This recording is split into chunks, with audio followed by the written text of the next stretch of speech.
Bismillah ar-Rahman ar-Rahim. Alhamdulillah Rabbil Alamin. Donc salam à tous les croyants. Salam à Ahmed, à Shouyab. Et voilà, c'est une petite vidéo comme ça pour parler de l'aumône d'abord. Pour moi, c'est ce que tu peux donner. Alors, tu croises quelqu'un dans la rue, si tu vois il est plus mal loti que toi et qu'il fait le manche, voilà, pour moi, c'est là où tu as l'occasion de faire l'aumône. Ça t'enrichit toi plus que lui. En respect, avec un regard, un salam, si tu n'as rien. Et sinon, si tu as une pièce, toujours avec le respect. C'est comme ça que tu t'enrichis. Ensuite, la zakat, on dit que c'est l'impôt. Alors j'ai songé un petit peu, comme ça. Et vu que c'est un peu... il faut de la réflexion en fait. Bon voilà. Alors la mienne en tout cas, c'est que c'est ce qui s'impose de ce que tu as, de ce que tu possèdes. Donc ce qui s'impose, si tu as besoin d'aider tes parents, ça fait partie de la zakat. Si tu as un projet pour ta famille, ça fait partie de la zakat aussi. Si il y a les impôts de pharaon, alors ça aussi c'est une imposition. Donc voilà, c'est selon tes moyens, mais je pense que la zakat de Dieu, en tout cas, zakat c'est vraiment dans l'esprit de Dieu. Je pense que c'est pour ça. C'est des projets familiaux, ou c'est pour aider ses parents, pour aider la famille, le cousin, le frère, pour aider en général. Voilà. Jusqu'à l'orphelin, j'insiste, en général. Ensuite, Nabi. Donc Nabi pour moi c'est l'esprit qui meurt. Donc c'est l'esprit, en fait c'est nous quand on y pense. On pense au prophète. Mohammed par exemple, on estime que c'est un prophète, on estime que c'est un messager. Dieu il insiste et il le fait exprès.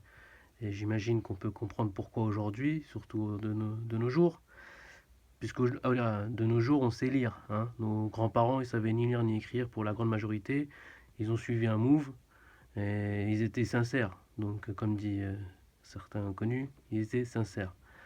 Et je pense qu'aujourd'hui, on sait lire. Donc, en même temps que des livres un peu bizarres, pour pas dire maléfiques, sont brandis, je pense que c'est le moment aussi de s'intéresser aux nôtres, avec clarté.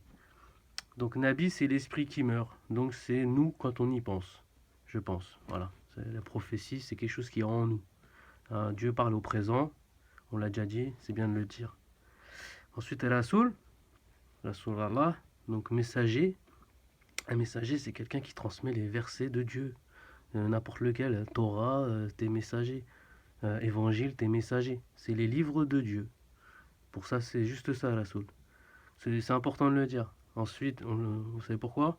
Ensuite, pour Mohammed, donc, est-ce qu'il a foulé cette terre? Est-ce qu'il n'a pas foulé cette terre? La certitude, c'est qu'il n'a jamais engendré. Voilà. Jamais engendré, ça c'est un argument qui s'impose, hein, qui se zacate. Bref, entre guillemets. Hein. Ensuite, moi j'ai parlé des nombres dernièrement.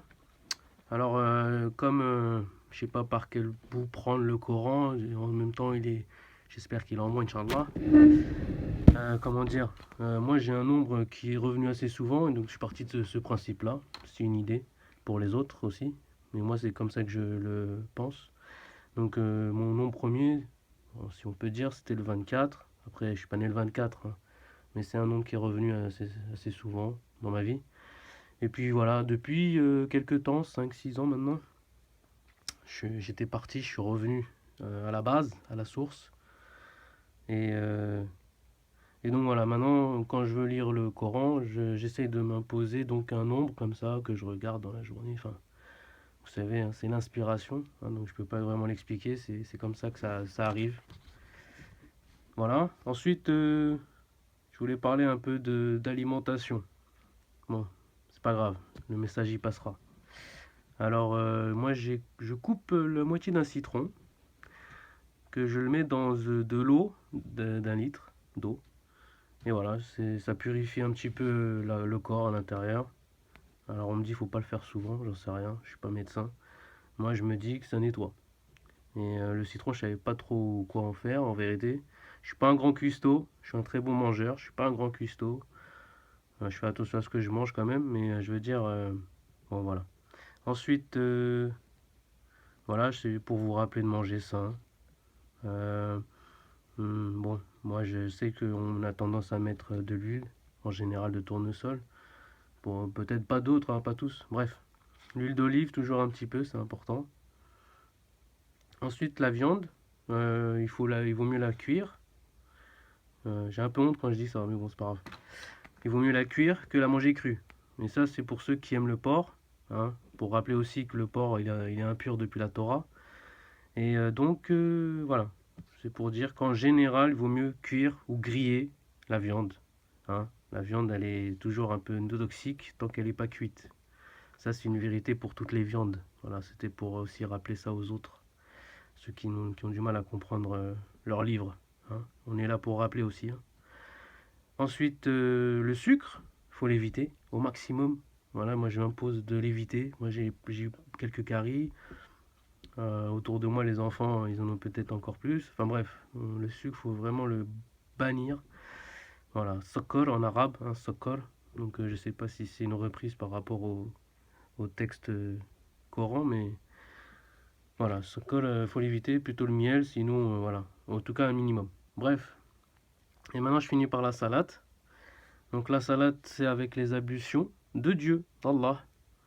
Il n'y a rien d'autre, il n'y a pas, y a rien à ajouter. Si tu es dans le chemin de Dieu, tu suis la salade avec les ablutions d'Allah. Donc quand vous vous levez pour faire votre salade, etc. Ensuite la Fatiha, c'est intéressant de la connaître par cœur, parce qu'elle est courte déjà, c'est une clé. Ça rappelle plusieurs noms de Dieu, ça rappelle le rôle de Dieu aussi, et puis ça inspire beaucoup. Voilà. Ensuite, j'essaie d'aller plus vite parce que ça passe, le temps passe. Et donc pour la salade, voilà, c'est au lever du jour, j'imagine, hein, quand le jour se lève, vers midi, au zénith, et le soir, au coucher. Ça, c'est dans les meilleures dispositions. Après, on a des vies, hein, on a des occupations. Donc, aucune gêne pour ceux qui ne peut pas faire la salade. Et quand bien même il veut la faire, ben, il peut la faire quand il se réveille. Il peut la faire un peu quand il veut. Mais bon, surtout pour la grâce d'Allah, c'est pour trouver un peu le rythme en fait, hein, des journées et des nuits. Si on peut pas avec le travail, voilà, c'est aucune gêne, hein. C'est pas la salade, je dis pas que c'est pas une obligation, mais le plus important c'est ce que recèlent les cœurs, hein, toujours. Voilà, donc Allah il a les qualités d'entendement et de raisonnement, plus que quiconque.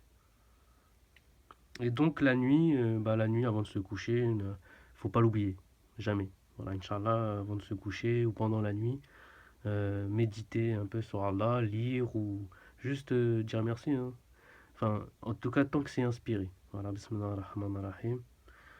C'est tout, je voulais juste dire un peu tout ça. J'espère que j'ai pas été trop long. Bismillah ar-Rahman ar-Rahim. Alhamdulillah rabbil alamin. Ar-Rahman ar-Rahim. Maliki yawmiddin. Iyyaka na'budu wa iyyaka nasta'in. Ihdina sirata al-mustaqim. Sirata alladhina an'amta alayhim ghayril maghdubi alayhim wadh-dhalin. Bismillah ar-Rahman ar-Rahim. Je prolonge un peu l'intonation à la fin, c'est pour éviter Amin, entre guillemets. Voilà, c'est pour ça. Allez, salam à tous les croyants. Ahmed Chouya, merci encore. Merci à tous les croyants aussi qui œuvrent. Merci. Ciao.